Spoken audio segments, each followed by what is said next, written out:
로마서 8장 28절에서 30절까지의 말씀입니다. 곧 그 뜻대로 우리가 알거니와 하나님을 사랑하는 자, 곧 그 뜻대로 부르심을 입은 자들에게는 모든 것이 합력하여 선을 이루느니라.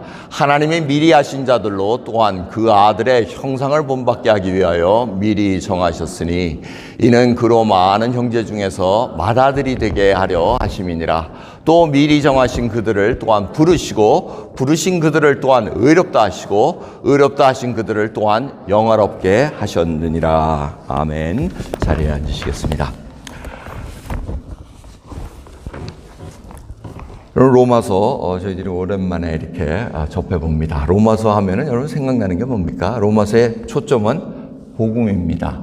로마서 1장을 쭉 읽어보시면은 내가 신령한 은사를 로마 거기에 있는 당신들에게 전하길 원합니다 하는데 바로 복음을 얘기하고 있습니다.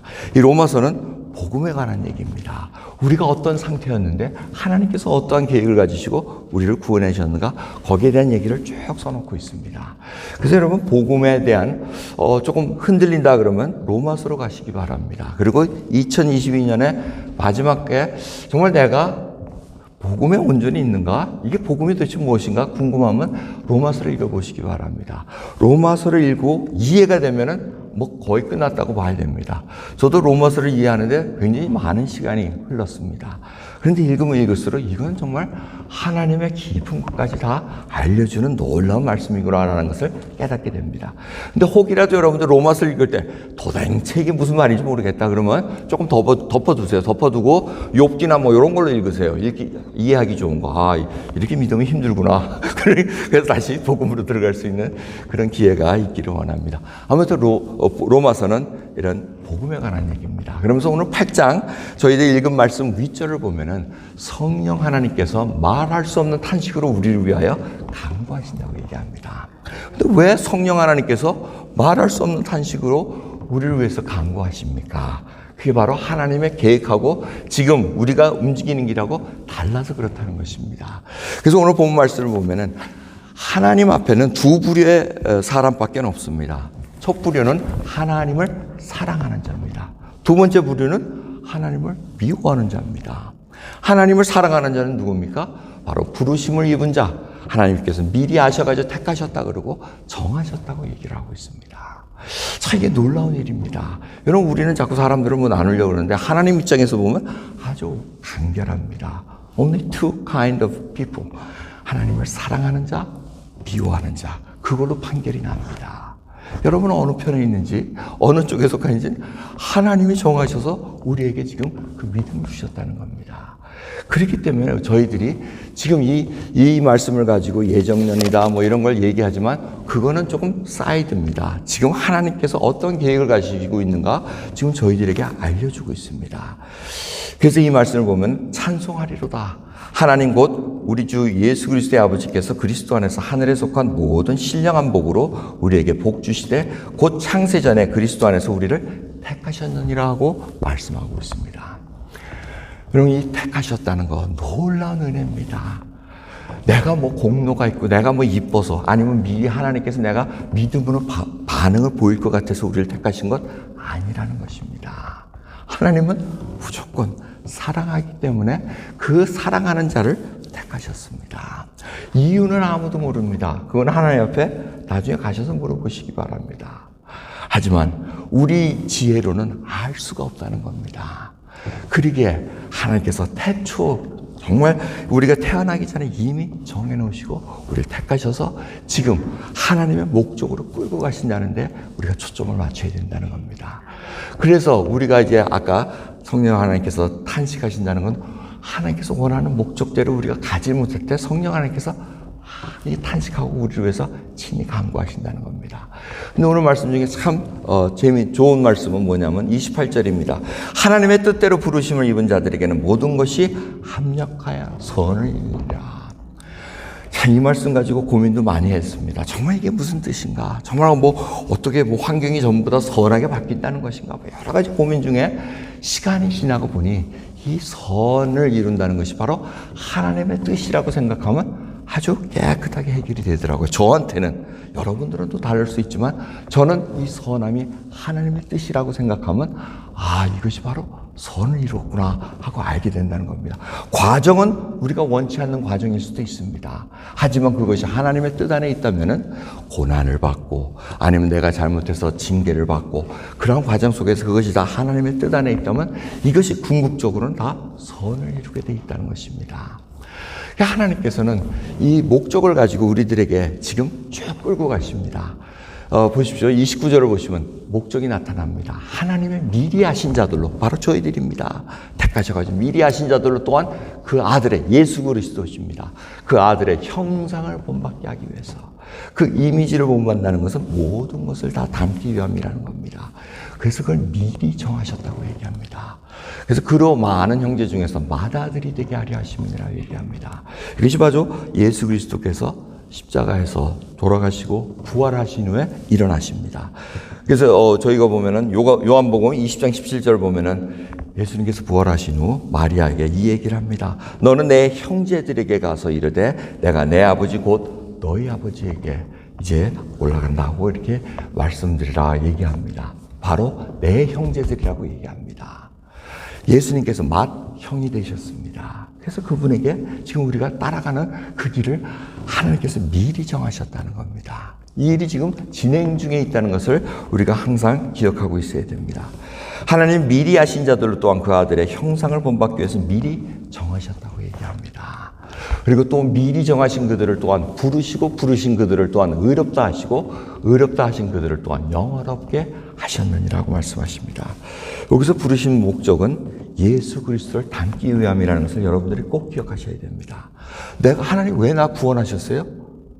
그럼 답이 뭐라고요? 예수 그리스도 닮으라고. 여러분, 우리가 생각하는 거하고 너무 틀리잖아요. 예수님 나 왜 구원하셨어요?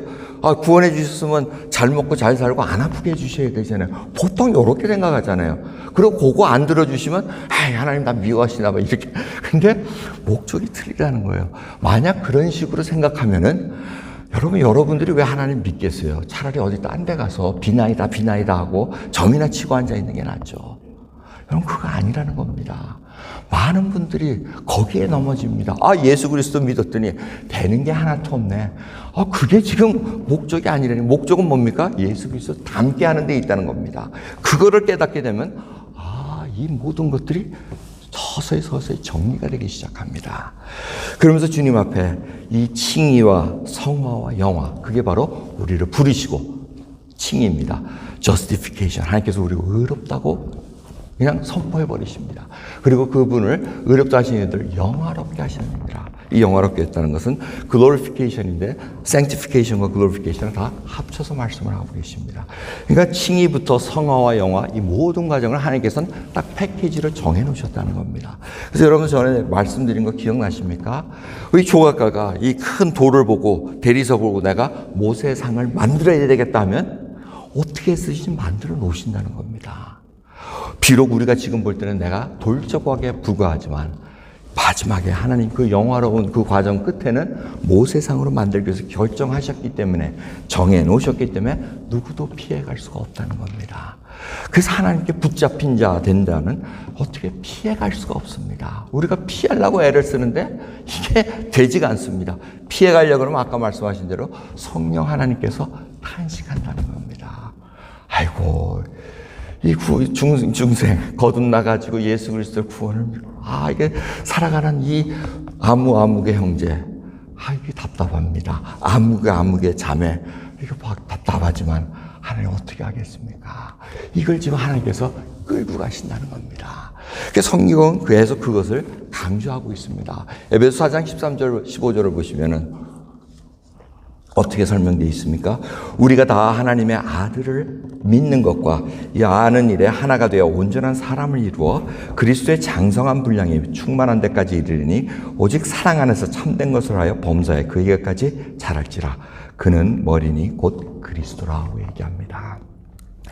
여러분, 분명히 성경은 얘기하고 있습니다. 우리가 예수 그리스도 믿는 목적은 그리스도까지 자라나는 겁니다. 그분의 충만한 데까지. 그분이 십자가를 위해서 자신의 생명을 다하시면서 우리를 구원하신 것. 그 로마서에서는 그 얘기를 합니다. 그 사랑이 어떤 사랑인 줄 아십니까?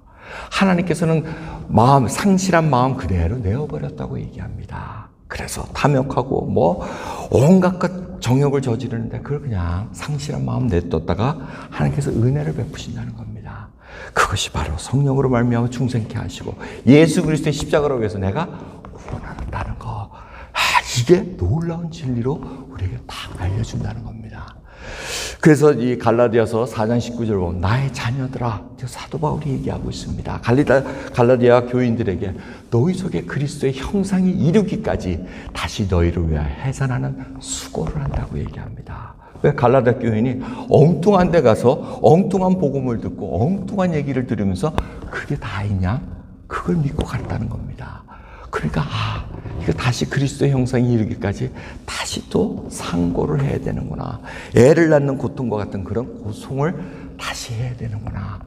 여러분, 하나님을 온전히 그 목적한 바를 모르고 하나님의 말씀 속에서 지금 온전히 만들어가지 않으면 또 해산하는 수고를 또 해야 되는 겁니다.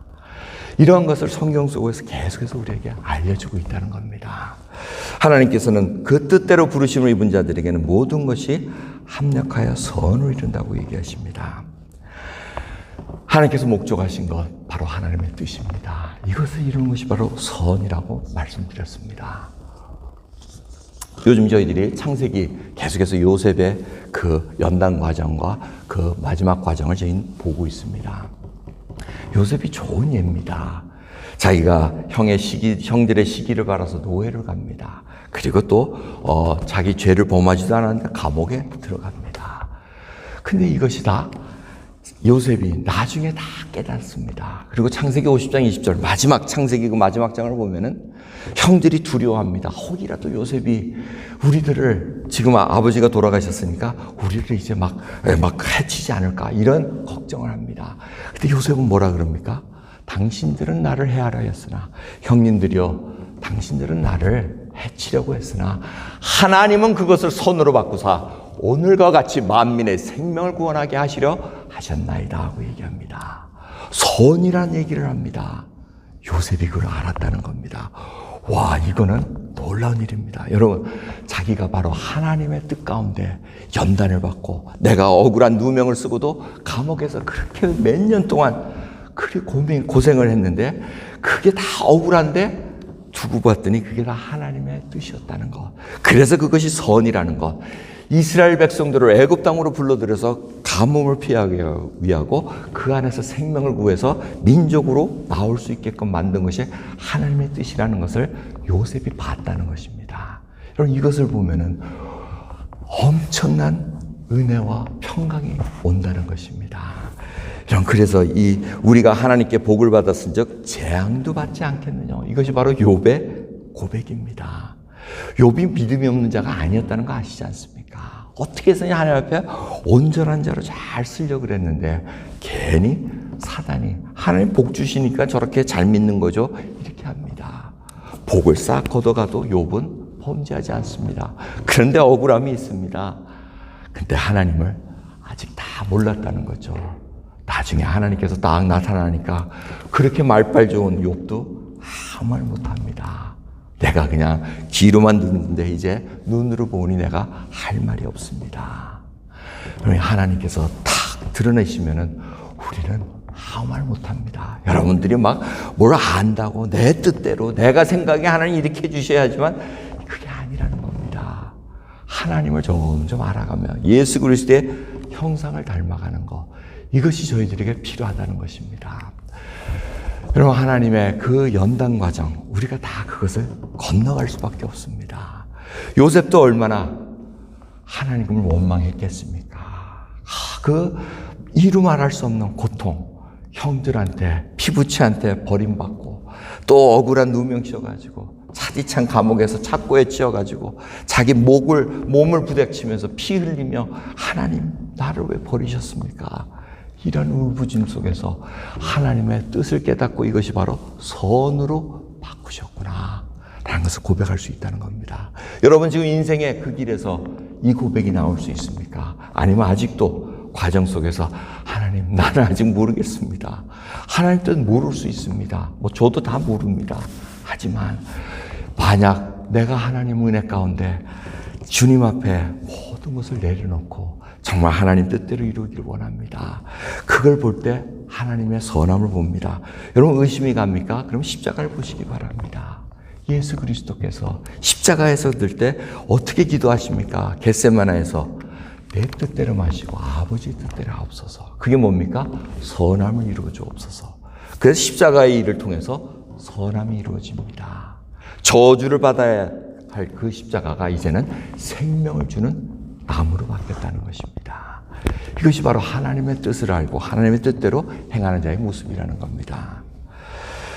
이사야서 55장 8절 보면은 여호와의 말씀에 내 생각은 너희 생각과 다르며 내 길은 너희 길과 달라서 하늘이 땅보다 높음 같이 내 길은 너희 길보다 높으며 내 생각은 너희 생각보다 높으니라고 말씀하십니다. 여러분 이사야 성서를 통해서 이 말씀을 주신 것 얼마나 감사한지 모릅니다. 내가 하나님의 뜻을 다 한다면 우리는 하나님처럼 행동하려고 그럴 겁니다. 근데 그렇게 할 수가 없습니다. 우리는 무지합니다. 그래서 자꾸 하나님의 지혜를 강구합니다. 하나님께 자꾸 모든 걸 내려놓습니다. 그래서 지나고 보면 야 하나님이 이 일을 행하셨구나. 그럼 깜짝깜짝 놀랄 때 있지 않습니까? 한번 손 들어보세요. 야 하나님 정말 놀랍게 역사하셨습니다. 그거 한 번이라도 경험해 보셨을 거 아니에요. 안 했으면은 아직도 여러분은 하나님과 나하고 지금 줄달리게 하는 상황일 수도 있다는 것입니다. 돌아보면은 이건 하나님이 하신 거야 하고 탁 무릎을 치면서 정말 하나님 대단하십니다라는 고백이 나올 수밖에 없습니다. 예레미야 29장을 보면은 나 여호와가 말하노라 너희를 향한 나의 생각은 내가 하나니 재앙이 아니라 곧 평안이요 너희 장래에 소망을 주려 하는 생각이라고 말씀하십니다. 여러분 이 배경이 뭡니까? 지금 이스라엘 백성들이 망해가지고 1차 망해가지고 지금 포로 바벨론으로 다 간 포로들에게 지금 보내는 편지입니다. 예레미야 선지자를 통해서 당신네들 거기서 집을 기으세요. 거기서 독립운동하려고 애쓰지 말고 거기서 정원도 심고 식물도 심고 그러면서 하시는 말씀이 바로 이 말씀입니다. 너희를 향한 나의 생각은 내가 하나니 재앙이 아니라 평안이라고 얘기합니다. 그 포로로 가가지고 얼마나 억울하겠습니까? 하나님 택한 백성을 이렇게 취급할 수 있습니까? 이 바벨론 어마어마한 이 땅에 저희들이 이렇게 살아야 되겠습니까? 그래서 집도 안 짓고 아무것도 안 하고 그냥 굶어 죽이려고 작정한 사람들입니다. 그런데 하나님께서 예레미야 선지자를 통해서 하는 얘기는 그것이 재앙이 아니라 평안을 주기 위해서 너희를 거기다 보냈다는 것입니다. 앞으로의 하나님의 뜻 속에 있으려면 너희들이 집을 져야 된다고 얘기합니다. 그 속에서 지금 적응하면서 살라고 얘기를 하고 있습니다. 그래서 너희 장래에 소망을 주려 하는 생각이라고 얘기합니다. 전혀 그때 당시에 포로 생활에서는 이것이 와닿지가 않습니다. 그런데 70년 후에 지나면은 바로 이들이 하나님이 무엇을 원하셨는가 알게 됐다는 것입니다. 그럼 우리는 하나님의 뜻을 알 수가 없습니다. 근데 하루하루 하나님 앞에 정말 우리가 사는 것이 담대히 우리가 원하는 바는 차라리 몸을 떠나 주와 함께 가는 것이라고 우리는 고백할 수 있습니다. 그게 바로 고린도서 5장 8절에 사도 바울이 얘기한 고백입니다. 여러분 사실 우리 하루하루 사는 게 괴롭잖아요. 차라리 떠나서 주님 앞으로 가는 게 감사하겠습니다. 우리 얼마나 이렇게 기도 많이 합니까? 그런데 생명을 또 주셔서 오늘도 눈이 떠졌으니 또 하나님 앞에 예배드리러 옵니다.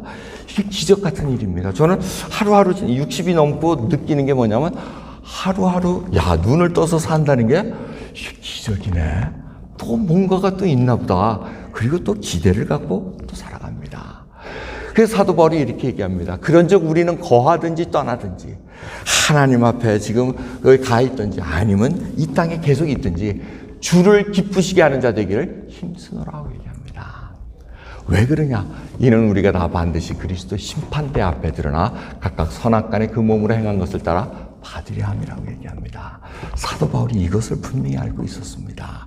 구원받은 거 확실하고 하나님께서 분명히 끝까지 이제 그릇으로 만들어서 영화의 과정으로 이끌어 주실 텐데 그 전에 바로 심판대 앞에 쓴다는 것입니다. 우리가 선악간에 그 몸으로 행한 것을 따라 분명히 상급이 있다는 것입니다. 그거를 이 사도 바울이 하루하루 끝까지 마무리 짓는다는 겁니다. 그래서 여러분, 우리가 내일을 어떻게 될지 모릅니다. 그래서 오늘 원수 짓는 거 있으면 빨리 풀어내야 된다는 겁니다. 원수 짓지 말고 회개하고 용서를 구하고 용서해주고 가볍게 살아가야 된다는 것입니다. 여러분, 그러한 원수 짓고 살아갈 수 있는 하나님 앞에 심판대 서면은 뭐라고 보여주시겠어요? 너 왜 이 사람 그 용서 안 해줬냐? 왜 용서 구하지 않았냐? 이런 거 분명히 드러날 거라는 겁니다. 그래서 사도 바울이 그거를 알고 있게 기쁘시게 하는 자 되기를 원한다. 여러분, 성경을 읽어보면 하나님을 기쁘게 하는 것이 무엇인가 알게 됩니다. 하나님을 사랑하는 자는 하나님을 기쁘시게 한다는 겁니다. 근데 사랑하는 자는 계명을 가지고 지키는 자라고 얘기합니다. 하나님 말씀대로 순종하는 자들입니다. 그래서 예수님께서는 그 방법으로 우리에게 제재되는 길을 알려주십니다. 다 아실 겁니다. 날마다 자기 부인하고 자기 십자가를 지고 나를 쫓아오라고 주님은 매일같이 인바이팅 하십니다. 그 일이 이루어지지 않고 자꾸 내 뜻대로 하나님의 말씀과는 상관없이 자꾸 돌아서면서 반대 방향으로 가면 성령 하나님께서 탄식하면서 우리를 위해서 친히 간구하고 계십니다. 언제까지? 그래도 하나님은 끝까지 기다려주십니다. 이게 하나님의 은혜입니다. 여러분, 만약 마음속에 하나님 딱 나타나셔서 나에게 잘못된 거 다 지적해 주세요. 내가 딱 고치겠습니다. 그거 굉장히 오만하고 교만한 겁니다. 이건 드러나기만 하면 못할걸요? 드러나면 교회 올 분들도 거의 없을 겁니다. 저부터 도망가 있을 테니까 창피해서. 하지만 하나님은 그것도 해결될 때까지 오래 참고 기다리십니다. 그게 바로 사랑의 하나님이시오, 인내 하나님이시라는 겁니다. 그게 얼마나 감사한지 모릅니다. 하나님이 드러내지 않고 그것도 다 조용히 해결해 줄 수 있는 그 은혜가 바로 하나님의 놀라운 사랑이라는 겁니다. 마지막 예를 들고 마치겠습니다. 여러분, 이제 며칠 전에 카타르에서 월드컵 출전 대한민국 선수 명단이 이제 나왔습니다. 이제 축구를 참 재밌게 보잖아요. 참 축구 보는데 뽑혀가지고 나왔는데 거기 몇 명은 제가 왜 뽑혔어 이런 일들도 있는 모양이에요. 그런 얘기하는 사람들도 있는 모양이에요. 그러니까 국가대표 했던 선수 중에 한 명이 하는 얘기가 이렇게 이왕 26명이 뽑혀진 거 여러분 이제 비난하지 마시기 바랍니다. 이들에게 필요한 건 지금 응원해주고 잘 뛰기를 원한다는 그 격려가 필요합니다 하고 얘기하더라고요. 근데 그걸 듣는 순간 이 말씀하고 딱 연결이 되더라고요. 하나님이 미리 작정하셔서 우리를 하늘나라의 대표 선수를 쫙 뽑아 놓으셨어요. 누구 하나도 예외가 없습니다. 이왕 뽑혀놓은 거 이제 필요한 게 뭡니까? 비난입니까? 아이고 저런 선수가 왜 뽑혔어? 아이고 저거 보니까 하나님 눈이 조금 어떻게 되셨나? 왜 저런 사람을 구원을 주셔? 이런 식으로 하나님 자리에 서가지고 판단할 때가 아니라는 겁니다. 하나님의 구원하신 것을 우리는 모릅니다. 그런데 예수 그리스도를 믿는다고 고백하고 그 예수 그리스도 안에서 우리가 함께 찬양하고 예배드릴 그 속에서는 격려와 응원이 필요합니다. 잘하십니다. 잘하실 수 있습니다. 여러분의 약점은 하나님께서 보완해 주시고 여러분의 장점은 하나님께서 쓰셔서 하나님의 영광을 드러내는 그 그릇으로 사용하실 것입니다. 여러분 그러한 격려와 그러한 기도 속에서 이 생명에 하나님께서 내어주신 이 생명의 공동체는 살아나갈 수 있다는 것입니다. 같이 기도하겠습니다. 하나님 감사합니다. 오늘도 주 앞에 저희들이 꿇어 엎드립니다. 주님 저희들은 모릅니다. 하지만 하나님께서 저희들을 작정하시고 저희들을 구원시켜 주시고 영화롭게 하셨다고 이미 말씀하셨나이다. 주 다 된 곳에 저희들이 이제 한 걸음 한 걸음 걸어갑니다. 참된 평안을 누리게 없어서 아버지 이 백성 속에서 혹이라도 의심이 들고 쓰러지고 싶고 그만두고 싶을 때라도 주님께서 다시 한번 말씀으로 일깨워 주시사 예수 그리스도의 십자가를 바라볼 수 있는 믿음으로 세워주옵소서. 감사드리며 우리 주 예수 그리스도의 이름으로 기도드렸나이다. 아멘.